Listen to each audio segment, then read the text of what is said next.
আরে গোলাপ ফুল ছিলেন, গোলাপ ফুল ছিলেন না? গোলাপ ফুল গাছের নিচে যে পাথরটা থাকে, গোলাপ ফুল যখন ঝরে পড়ে যায়, ওই পাথরটা পর্যন্ত গোলাপ ফুলের সংস্রবে থাকার কারণে ঘ্রাণে ঘ্রাণিত হয়ে যায়। সুবহানাল্লাহ। এজন্যই তো শায়ের বলেন, সোহবতে সালেহ তোরা সালেহ কুনাদ, সোহবতে তালেহ তোরা তালেহ কুনাদ। তুমি যদি ভালো মানুষের সংস্রবে যাও ভালো হয়ে যাবা, আর বদ মানুষের কাছে যাও বদ হয়ে যাবা। কিছুদিন যাবে দেখো তুমি বদ হয়ে গেছো। এক গাঞ্জাখোর, নেশাখোর, হিরুলসিখোর, মদখোরের পিছনে তুমি চলো, কিছুদিন চলতে দেখবা অনাকাঙ্ক্ষিত ভাবে, আরে আমিও তো গাঞ্জা খাই, আমিও তো মদ খাই, আয় হায় আমিও তো শরাব খাই, আয় হায় আমি এমন খারাপ হয়ে গেলাম। আর তুমি ভালো মানুষের পিছনে চলো, কিছুদিন চলতেই বাবা তুমিও দেখবা আল্লাহর ওলি হয়ে গেছে। আসসালামু আলাইকুম ওয়া রাহমাতুল্লাহি ওয়া বারাকাতুহু। আলহামদুলিল্লাহ আলহামদুলিল্লাহি নাহমাদুহু ওয়া নাস্তাঈনুহু ونستغفره ونؤمن به ونتوكل عليه ونعوذ بالله من شرور أنفسنا ومن سيئات أعمالنا من يهده الله فلا مضل له ومن يضلله فلا هادي له ونشهد أن لا إله إلا الله وحده لا شريك له ونشهد أن سيدنا وسندنا وحبيبنا وحبيب ربنا ومولانا محمدا عبده ورسوله أرسل إلى الناس كافة بشيرا ونذيرا وداعيا إلى الله بإذنه وسراجا وقمرا منيرا أما بعد فقد قال الله تبارك وتعالى في كلامه المجيد والفرقانه الحميد أعوذ بالله من الشيطان الرجيم بسم الله الرحمن الرحيم وتحسبهم أيقاظا وهم رقود ونقلبهم ذات اليمين وذات الشمال وكلبهم باسط ذراعيه بالرصيد لو اطلعت عليهم لوليت منهم فرارا ولملئت منهم رعبا وقال تعالى يا أيها الذين آمنوا اتقوا الله وكونوا مع الصادقين وقال النبي صلى الله عليه وسلم ألا إن في الجسد مضغة إذا صلحت صلح الجسد كله وإذا فسدت فسد الجسد كله ألا وهي القلب. رواه البخاري. وقال النبي صلى الله عليه وسلم من تواضع لله رفعه الله. وقال تعالى في موضع آخر قد أفلح من زكاها وقد خاب من دساها. وقال تعالى قد أفلح من تزكى وذكر اسم ربه فصلى. بارك الله في القرآن وأحاديث النبوية صلى الله عليه وسلم. সকলে নামাজের দুরূদ পড়ে। اللهم صل على محمد وعلى آل محمد كما صليت على إبراهيم وعلى آل إبراهيم إنك حميد مجيد. اللهم بارك على محمد وعلى آل محمد كما باركت على إبراهيم وعلى آل إبراهيم إنك حميد مجيد. আল্লাহ রাব্বুল আলামিনের দরবারে লাখো কোটি শুকরিয়া যে মহান রব্বে কারীম আপনাকে আমাকে শুক্রবার দিন জুমার নামাজ আদায়ের উদ্দেশ্যে উত্তরা সোজারপাড়া জামি মসজিদে আগে আগে এসে বসে কিছু কথা বলার এবং শোনার তৌফিক দান করেছেন। এজন্য দিলকে উজাড় করে অন্তরের স্থল থেকে উচ্চ কণ্ঠে বলি আলহামদুলিল্লাহ। মোহতারাম হাজরিন, গত জুমায় আপনাদের সম্মুখে আত্মশুদ্ধি তাজকিয়াতুন নফস নিয়ে কিছু কথা বলেছিলাম। আল্লাহ রাব্বুল আলামিন দুনিয়ার মুসলমানদেরকে শরীয়ত বোঝানোর জন্য দুই ভাগে ভাগ করে দিয়েছেন। একটা হলো আহকামে জাহিরি, আরেকটি হলো আহকামে বাতিনি। আহকামে জাহিরি মানে বাহ্যিক হুকুম আহকাম, এটা যেমন ফরজ। আহকামে বাতিনি মানে ভিতরগত হুকুম আহকাম, এটাও হুবহু তার মতোই ফরজ, সামান্য পরিমাণ কম নাই। বরঞ্চ আহকামে বাতিনির গুরুত্ব বেশি আছে ইসলামে। অনেক সময় আহকামে বাতিনি যদি নষ্ট হয়ে যায়, বাহ্যিক আহকামে জাহিরিও নষ্ট হয়ে যায়। যেমন উদাহরণস্বরূপ, একজন মানুষ নামাজ পড়ে ভিতরে টার্গেট মানুষের দেখাইতে, একজন মানুষ দান করে টার্গেট মানুষকে দেখানো।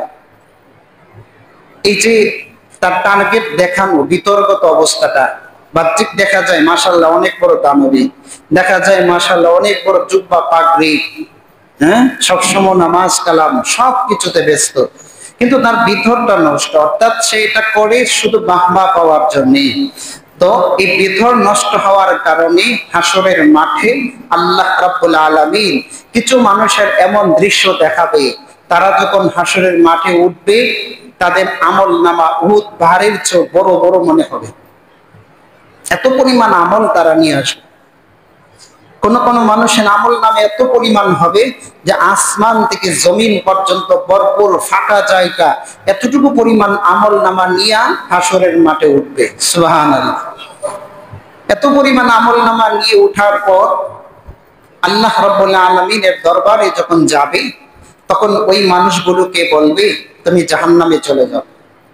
ইয়া আল্লাহ, আমি এত আমল করলাম, আসমান থেকে জমিন পর্যন্ত এত বড় এক ফাঁকা জায়গা, ভরপুর পরিমাণ আমল নামা নিয়ে আসলাম, আমি দান খায়রাত করেছি, সদকা করেছি, আমি রোজা রেখেছি, নামাজ পড়েছি, ইবাদত করেছি, এত কিছু করার পরেও আমি জাহান্নামে যাব? আল্লাহ, এটা কিভাবে হয়? তখন আল্লাহ বলবে, তুমি দুনিয়াতে যে দান করেছিলা, তোমার টার্গেটটা ছিল মানুষ আমাকে বাহবা বলো, ওখানে বাহবা মূল্য পেয়ে গেছো, এখানে আর কোন মূল্য তোমার কাছে নাই, ওই আমল নামা জিরো। তুমি দুনিয়াতে ইবাদত করতা, আগের কাতারে নামাজ, বড় জুব্বার পাগড়ি লাগাইতা, তোমার ভাবসাব এমন ছিল মানুষ আমাকে ইবাদত গুজার বলুক, নেককার বলুক, মানুষ আমাকে পরহেজগার বলুক। তোমার টার্গেট দুনিয়াতে যা হাসিল করার ছিল তা ওখানেই হাসিল করে ফেলছো, এখন যা দেখছো সব ভুয়া।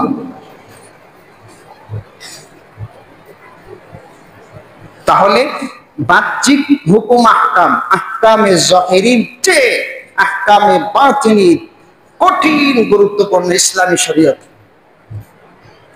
শরীয়তে আছে, ইসলামী শরীয়তে এই বিধানটা আপনারা, আমরা যদি বলি নামাজ, রোজা, হজ, যাকাত, বাহ্যিক ইবাদতের সমস্ত বিধিবিধান মানুষ এখন জানে,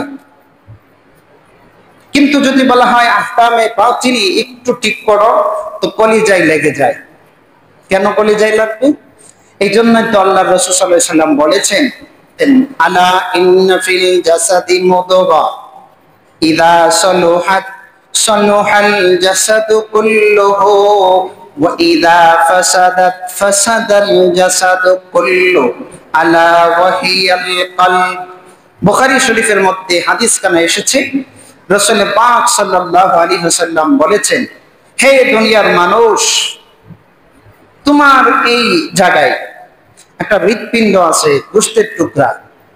কলবকে গোশতের টুকরা বলে সম্বোধন করার অর্থ মানুষকে সহজ করে বোঝানো, মানুষকে সহজ করে বোঝানো। এই জায়গায় আল্লাহ রাব্বুল আলামিন কলবের ভিতর, মানে তোমার গোশতের টুকরার ভিতর একটা কলব, রূহ, আত্মা, আরবিতে রূহ বলা হয়, বাংলায় আত্মা বলা হয়। এই জিনিসটা আল্লাহ তাআলা প্রত্যেকটা মানুষের এই জায়গায় আল্লাহ তাআলা ফিট করে দিয়েছেন।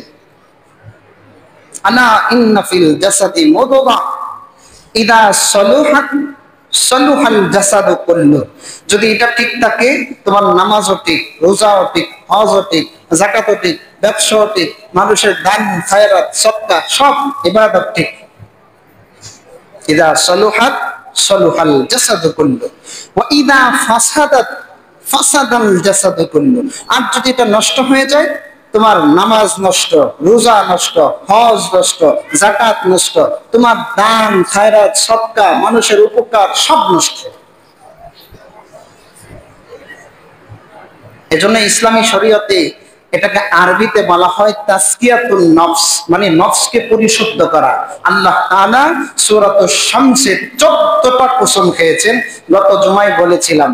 14টা কসম খাওয়ার পরে বান্দাকে সম্বোধন করে আল্লাহ বলেন, কাদ আফলাহা মান যাক্কাহা ওয়া কাদ খাবা মান দাসসাহা।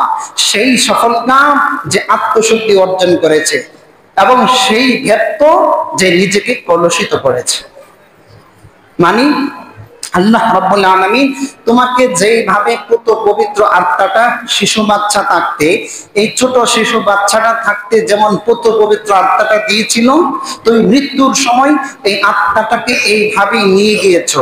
এটাকে বলা হয় কাদ আফলাহা মান যাক্কাহা। আর তুমি মৃত্যুর সময় শিশুকালে যে পুত পবিত্র আত্মাটা আল্লাহ তোমাকে শৈশবকালে দিয়েছিলেন, ওইটাকে মৃত্যুর সময় যাওয়াকালীন তুমি এটাকে কলুষিত করেছো, একটা গুনাহ করেছো, রাসূল বলেছেন একটা দাগ পড়েছে, হাদিসে এসেছে এক একটা দাগ পড়েছে। একটা গুনাহ করেছো আর একটা দাগ পড়েছে, একটা গুনাহ করেছো আর একটা দাগ পড়েছে। আমার বাপ আপনাকে সম্বোধন করে আল্লাহ তাআলা বলেন, ইয়া আইয়ুহাল্লাযীনা আমানুত্তাকুল্লাহ। এই আত্মশুদ্ধি অর্জন করতে হলে তুমি তাকওয়া অর্জন করতে হবে। ওয়াকুনু মাস সাদিকিন, এবং তুমি সাদিকিন যারা, তাদের সাথী হবে। বাবাজি, কথাগুলো দিলের কান দিয়ে শোনেন। আমি যদি কোনো কথা কোরআনের বাহিরে বলি, এখানেই আপনি শেষ করে দিবেন, এটাই ফালাই দিব, এরপরে আর কথা মানবেন না, দরকার নেই। কিন্তু যদি কোরআনের কথা বলি, একটু দিলের কান দিয়ে আল্লাহ কি বলতে শোনেন। আল্লাহ রাব্বুল আলামিন বলেন, ইয়া আইয়ুহাল্লাযীনা আমানু তাকুল্লাহ, হে ঈমানদারগণ তোমরা তাকওয়া অর্জন করো। 2 নম্বর, আকুনু মা'আস সাদিকিন, আমরা তোমরা সৎ কর্মশীল নেককার আল্লাহর ওলি যারা, তোমরা তাদের কাছে যাবা, তাদের কাছে গিয়ে তোমরা তাকওয়া অর্জন শিখবা। সরকারে দো আলম সাইয়্যিদুনা নবী মুহাম্মদুর রাসূলুল্লাহ সাল্লাল্লাহু আলাইহি ওয়াসাল্লামের সোহবতে এসে একটা সাহাবী, যাদেরকে কাফের বলা হইতো, এক মুহূর্তের জন্য এসেছে, বাস চেঞ্জ হয়ে গেছে। কতটুকু পরিবর্তন হয়েছেন, রাসূল বলেছেন আমার এক একটা সাহাবী তারকার মতো, তোমরা তাদের অনুসরণ করো, হেদায়েত পেয়ে যাবে। সোহবত ইসলামী শরীয়তে অত্যন্ত গুরুত্বপূর্ণ। সোহবত ছাড়া শুধু কিতাব বিলি আর পড়ালেখার মাধ্যমেই বড় তাকওয়া অর্জন করা যায় না। শুধু একটা কুকুর নেককার বান্দার অনুসরণ করেছে, সেই কুকুর পর্যন্ত জান্নাতে চলে যায়। সুবহানাল্লাহ বলবেন, জোরে বলেন সুবহানাল্লাহ। আল্লাহ কোরআনে পাকে বলেছে। আসহাবে কাহফের ঘটনা আপনারা জানেন। স্পেনে একজন বাদশা ছিল মূর্তি পূজক। তার রাজ্যে যত মানুষ বসবাস করত, সমস্ত মানুষকে জোরপূর্বক মূর্তি পূজার জন্য বাধ্য করত। কিছু যুবক ছিল, কোরআনুল কারীমে 7 জন যুবকের কথা বলা হয়েছে। তাদেরকে ডেকে এনে বাদশা বলল, তোমরা মূর্তি পূজা করতেই হবে। তারা সম্ভ্রান্ত ফ্যামিলির লোক ছিল। তারা বলল, আমরা মূর্তির ইবাদত করব না। বাদশা তাদেরকে 3 দিনের সুযোগ দিল। 3 দিন পরে তাদেরকে কতল করে দেওয়া হবে। এই 3 দিনের সুযোগ পেয়ে বাদশার দরবার থেকে বের হয়ে এই 7 যুবক চিন্তা করলো, যে রাজ্যে আল্লাহ তাআলার সাথে শরীক করার কথা বলে সেই রাজ্যেই থাকবো না। তারা স্পেন ত্যাগ করে কোথাও চলে যাওয়ার ফিকির করে হাঁটতে শুরু করলো। এক পর্যায়ে তারা স্পেনের গ্রেনেডায় লাউসা নামক গ্রামের পাদদেশে একটা বিশাল বিস্তীর্ণ পাহাড়ের গুহায় তারা গিয়ে আশ্রয় নিল। যাওয়ার পথে একটা কুকুর বারবার পিছনের দিকে আসতেছে, আর ওনারা কুকুরটাকে ধাওয়া করতেছে। এক পর্যায়ে আল্লাহ তাআলা কুকুরের জবান খুলে দিয়েছেন। কুকুর তাদেরকে বলছে, যেই মানুষগুলোকে আল্লাহ ভালোবাসে আর যেই মানুষগুলো আল্লাহকে ভালোবাসে, আমি কুকুরও তাদেরকে ভালোবাসি। এরপরে আর এই কুকুরকে ধাওয়া করেনি। কুকুরকে নিয়ে 7 জন লোক ওই গ্রেনেডায় লাউসা নামক এলাকার বিস্তীর্ণ পাহাড়ের পাদদেশে একটা গুহার ভিতরে ঢুকলেন। ঢোকার পরে ওই মানুষগুলো এখানে শুয়ে পড়লেন, ঘুমিয়ে গেলেন। আর ওই গুহার মুখের মাঝে কুকুরটা 2টা পা সামনের 2টা পা সামনে বাড়িয়ে মুখকে, এইভাবে তাফসীরের কিতাবে লেখা আছে, মুখকে হা করে এইভাবে সামনের দিকে বাড়িয়ে রাখলেন। আল্লাহ তাআলা রাসূলকে সম্বোধন করে বলেন, হে রাসূল, আপনি যদি এই দৃশ্যটা দেখতেন, ভয়ে ভীত সন্ত্রস্ত হয়ে আপনি পলায়ন করতেন। আল্লাহ তাআলা কালামে পাকে বলেন, وَتَحْسَبُهُمْ أَيْقَاظًا وَهُمْ رُقُودٌ وَنُقَلِّبُهُمْ ذَاتَ الْيَمِينِ وَذَاتَ الشِّمَالِ وَتَحْسَبُهُمْ أَيْقَاظًا وَهُمْ رُقُودٌ।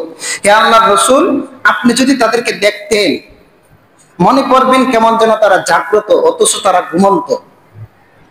وَنُقَلِّبُهُمْ ذَاتَ الْيَمِينِ وَذَاتَ الشِّمَالِ, আল্লাহ রাব্বুল আলামিন তাদের ডান পাশ থেকে বাম পাশ, ওয়াকালবুহুম বাসিতুম যিরাইহি বিল ওয়াসিত, তাদের ডান পাশ থেকে বাম পাশ, বাম পাশ থেকে ডান পাশ, এইভাবে তাদেরকে আল্লাহ করট পাল্টিয়ে দিতেন। কারণ মাটির একটা অভ্যাস খেয়ে ফেলে, মাটির একটা অভ্যাস কি, লোহা পর্যন্ত খেয়ে ফেলে। তো মানুষের চামড়া নরম, অটোমেটিক তাদেরকে খেয়ে ফেলবে। আল্লাহ বলেন তাদের এই পাশগুলোকে অনুকাল্লিবুহুম দাতাল ইয়ামিনি ওয়া দাতাশ শিমাল, ডান পাশ থেকে বাম পাশ, বাম পাশ থেকে ডান পাশ, কিছুদিন পর পর আল্লাহ তাআলা এভাবে পাল্টিয়ে দিয়েছেন। ওয়া কালবুহুম বাসিতুন যিরাইহি বিল ওয়াসিদ, এবং তাদের সাথে একটা কুকুর ছিল যে কুকুরের দুটো হাত সামনের দিকে বাড়িয়ে মুখকে হা করে এইভাবে বসে রয়েছিল। লাউ ইত্তালাতা আলাইহিম লাওয়াল্লাইতা মিনহুম ফিরারা ওয়া লামুলিতা মিনহুম রুবা। লাউ ইত্তালাতা আলাইহিম, আপনি যদি তাদের দৃশ্যগুলো অনবত হতেন, দেখতেন, লাওয়াল্লাইতা মিনহুম ফিরারা ওয়া লামুলিতা মিনহুম রুবা, আপনি ভীত সন্ত্রস্ত হয়ে সেখান থেকে পলায়ন করতেন। এমন এক ভয়ঙ্কর দৃশ্য। এই ঘটনাটা ঘটেছিল 250 খ্রিস্টাব্দে, ঈসা আলাইহিস সালাতু ওয়াস সালামের জন্মের প্রায় 250 বছর পর। তারা সেখানে শুয়ে পড়লেন 550 বছর পরে, অর্থাৎ 300 বছর এখানে তেনারা শুয়েছিলেন। 2.5 থেকে 3.5, 4.5, 5.5, 300 বছর পর্যন্ত এখানে তারা শুয়ে রইলেন। 300 বছর পরে তাদের ঘুম আল্লাহ তাআলা ভেঙে দিলেন, জাগ্রত হলেন। জাগ্রত হইয়া পেটে ক্ষুধা, স্বাভাবিক গতিতে তারা তাদের পকেটের যে টাকাটা ছিল ওই সব টাকা নিয়ে তারা বাজারে গেছে। বাজারে গিয়ে দেখে বাজারের পরিবেশ আগের মতো নাই, রং পাল্টিয়ে গেছে। আয় হায়, কি অবস্থা! তাদের নখ বড় হয়ে গেছে, চুল বড় হয়ে গেছে, দৃশ্যটা দেখতে কেমন জানি। বাজারে যিনি গেছেন অতি সত্বর সেখান থেকে চলে আসার চেষ্টা করছে, কিন্তু মানুষটা এখন ইসলাম প্রেমিক। সেই সময় যে বাদশা ছিল 300 বছর পরে তিনি ছিলেন একজন মুসলমান, এর আগে ছিল মূর্তি পূজারী। 300 বছর পরে আল্লাহ তাআলা রং পাল্টিয়ে দিলেন, সেখানে একজন স্পেনে মুসলিম শাসক আল্লাহ বসিয়ে দিলেন। এই লোকগুলো যখন দেখলেন পরিবেশ অন্যরকম, তিনারা চলে আসছে গুহায়। গুহায় আসার পরে আবার শুয়ে গেলেন। আল্লাহ তাআলা তাদেরকে সেখানে মৃত্যু দান করলেন। বলা মাকসাদ, তাদের সাথে যে কুকুরটা ছিল, একজন মুসলমান, 2 জন, 5 জন, 7 জন মুসলমানদের সাথে একটা কুকুর অনুসরণ করেছে। আল্লাহ তাআলা কিতাবে লেখা আছে, কুরআনুল কারীমে কুকুরের নাম আল্লাহ উল্লেখ করে দিয়েছেন। সুবহানাল্লাহ। শুধু তাই না, এই কুকুরটা ওই মানুষগুলোর সাথে জান্নাতে পর্যন্ত চলে যাবেন। সুবহানাল্লাহ। তো ভালো মানুষ যদি হয়ে থাকে, আর ভালো মানুষের সোহবতে যদি কোনো মানুষ যায়, কুকুর না মানুষ যায়, আল্লাহ রাসূল সাল্লাল্লাহু আলাইহি ওয়াসাল্লামের সোহবতে গেলে যেমন একজন সাহাবী হয়ে যায়, আর নেককার বান্দা আর ভালো বান্দাগুলোর সাথে, আল্লাহর ওলিদের সাথে যদি সুসম্পর্ক তৈরি করো, তাহলে তুমিও সেই ওলিদের সাথে জান্নাতে প্রবেশ করবে। বলা মাকসাদ, আল্লাহ তাআলা শরীয়তকে 2 ভাগে ভাগ করে দিয়েছেন। একটি হলো আহকামে জাহিরি, বাহ্যিক হুকুম আহকাম, আর একটা হলো আহকামে বাতিনি, ভিতরগত হুকুম আহকাম। এই ভিতরগত হুকুম আহকামকে পরিশুদ্ধ করতে হলে পরিশুদ্ধ মানুষের কাছে যেতে হবে। পরিশুদ্ধ মানুষের কাছে যেতে হবে। আমি কোরআন হাদিস অনেক কিছু বুঝি, অনেক কিছু জানি, তারপরেও অনেক কিছু জানেন, তারপরেও আপনি হুচুট খেতে পারেন। কিন্তু আরেকজন আল্লাহর ওলি, যিনি আরেকজন ওলির কাছে পরিশুদ্ধ হইয়া জীবন উৎসর্গ কইরা সবকিছু করে সে পরিশুদ্ধ হয়েছে, তার কাছে যান, দেখবেন আপনার সব কাজ কেমন যেন মনে হয়, হায় হায় আমি এতদিন কি করলাম। এক কিবির, অহংকার আর হিংসা, বিদ্বেষ যা কিছু আছে, এই সবগুলো প্রকাশ পায় নফসের ভিতরে। আর এই নফসকে পরিশুদ্ধ করাটার নামেই হলো আত্মশুদ্ধি, আরবিতে তাজকিয়াতুন নফস বলা হয়। আল্লাহ তাআলা কালামে পাকে বলেছেন, যারা তাজকিয়াতুন নফস অর্জন করে তোমরা তাদের কাছে যাও, তাদের কাছে গিয়ে সোহবত অর্জন করো, তাদের সংস্রবে যাও। আরে গোলাপ ফুল ছিলেন, গোলাপ ফুল ছিলেন না, গোলাপ ফুল গাছের নিচে যে পাথরটা থাকে, গোলাপ ফুল যখন ঝরে পড়ে যায়, ওই পাথরটা পর্যন্ত গোলাপ ফুলের সংস্রবে থাকার কারণে ঘ্রাণে ঘ্রাণিত হয়ে যায়। সুবহানাল্লাহ। এজন্য তো শায়ের বলেন, সোহবতে সালেহ তোরা সালেহ কুনাদ, সোহবতে তালেহ তোরা তালেহ কুনাদ। তুমি যদি ভালো মানুষের সংস্রবে যাও ভালো হয়ে যাবা, আর বদ মানুষের কাছে যাও বদ হয়ে যাবা। কিছুদিন যাবে দেখো তুমি বদ হয়ে গেছো। এক গাঞ্জাখোর, নেশাখোর, হিরোইনখোর, মদখোরের পিছনে তুমি চলো, কিছুদিন চলতে দেখবা অনাকাঙ্ক্ষিত ভাবে, আরে আমিও তো গাঞ্জা খাই, আমিও তো মদ খাই, আয় হায় আমিও তো শরাব খাই, আয় হায় আমি এমন খারাপ হয়ে গেলাম। আর তুমি ভালো মানুষের পিছনে চলো, কিছুদিন চলতেই বাবা তুমিও দেখবা আল্লাহর ওলি হয়ে গেছে। আল্লাহর ওলি চিনতে গেলে 10টি জিনিসের প্রয়োজন। কয়টা জিনিসের প্রয়োজন? কথা বলেন সবাই। আল্লাহর ওলি চিনতে গেলে কয় জিনিসের প্রয়োজন?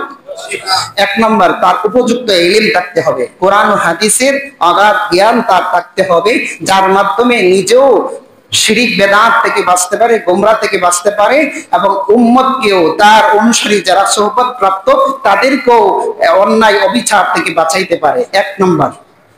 2 নম্বর, সেই ব্যক্তি, তার অনুসারী, বিশেষ করে সেই ব্যক্তি শরীয়তের পরিপূর্ণ পাবন্দী হতে হবে। 3 নম্বর, রাসূল সাল্লাল্লাহু আলাইহি ওয়াসাল্লামের সুন্নতের পরিপূর্ণ পাবন্দী হতে হবে, বেদাত আর কুসংস্কার অনুসরণ করবে না। 4 নম্বর, সেই ব্যক্তি দুনিয়া বিমুখ হতে হবে, লোভী হওয়া যাবে না, দুনিয়া বিমুখ হতে হবে। 5 নম্বর, সেই ব্যক্তি কোনো কামেল বুজুর্গ আল্লাহর ওলির ইজাজত প্রাপ্ত হতে হবে, খলিফা হতে হবে, তাহলে সে একজন বুজুর্গ। 6 নম্বর, সেই ব্যক্তি তার সমকালীন সময়ে যত বুজুর্গানে কারাম আছে, যত ওলামা আহলে হক আছে, তাকে হক্কানি বলে স্বীকৃতি দিতে হবে। 7 নম্বর, যারা তার সুহবতে আসবে, কিছু সময় পার করার পরেই তার অবস্থা চেঞ্জ হয়ে যাবে, আল্লাহর প্রতি তার মহব্বত তৈরি হবে এবং দুনিয়া বিমুখের ভাব তার মধ্যে চলে আসতে হবে। 8 নম্বর, ওই ব্যক্তির যারা অনুসরণ করবে তারা বেশিরভাগ শরীয়তের অনুসরণকারী হতে হবে, সব গুমরা না, বেশিরভাগ শরীয়তের অনুসরণকারী হতে হবে। 9 নম্বর, তার কাছে যারা থাকবে সকলকে তালিম তাআল্লুম দিয়ে আমরে বিল মারুফ নাহি আনিল মুনকারের পরিপূর্ণ অনুসরণ হতে হবে। 10 নম্বর, ওই ব্যক্তি নিজেও জিকির আজকার আর মশগুলে থাকতে হবে। এই 10 গুণ যার মধ্যে পাওয়া যাবে সেই হলো আল্লাহর ওলি, এছাড়া যা কিছু সব হলো গোমরা। এই ক্যাটাগরির ভিতরে থাকতে হবে, তাহলে সে আল্লাহর ওলি। এখন আল্লাহর ওলি হওয়া মানে হলো তার কাছে কারামত আর বিভিন্ন জিনিস প্রকাশ পাওয়া না। কারামত এটা আল্লাহ তাআলার পক্ষ থেকে হয়, ইচ্ছাকৃত নয়, অনিচ্ছাকৃত। এবং আল্লাহ তাআলা যাদেরকে ওলি বানান তাদের কাছ থেকে কারামত, ইলহাম, এই সমস্ত জিনিস প্রকাশ, কাশফ, এগুলো শরীয়তে বলেছেন, এগুলো তাদের দ্বারা হয়। রাসূলদের পক্ষ থেকে যা প্রকাশ পায় অনাকাঙ্ক্ষিত জিনিস, এটা হলো মুজিজা। আর আল্লাহর ওলিদের পক্ষ থেকে যা প্রকাশ পায় এটাকে আরবিতে কারামত বলা হয়। আল্লাহর ওলি জানা তাদের কাছ থেকে কারামত প্রকাশ পায়, এটা কোরআনে কারিমে আল্লাহ তাআলা বলেছেন। মারিয়াম আলাইহিস সালাতু ওয়াস সালামা নবী ছিলেন, কথা বলেন, মারিয়াম আলাইহিস সালাম নবী ছিলেন। আশ্চর্য, আল্লাহ তাআলা যতগুলো নবী প্রেরণ করেছেন এর মধ্যে কোন নবী মহিলা হয়েছেন এমন আছে? তো কথা বলতে ভয় পাচ্ছেন কেন? মারিয়াম আলাইহিস সালাম কি নবী ছিলেন? নবী ছিলেন না, কিন্তু নবীর মা ছিলেন। কি ছিলেন? নবীর মা ছিলেন। আল্লাহ তাআলা ওনার মাধ্যমে কিছু কারামত প্রকাশ করে দিয়েছেন। আল্লাহ রাব্বুল আলামিন সূরা নামলের 37 নম্বর আয়াতে আল্লাহ বলেন, জাকারিয়া আলাইহিস সালাতু ওয়াস সালাম যখন বাইতুল মাকদিসে তিনার কামরায় যেতেন, তখন তিনি গিয়ে কি দেখতেন?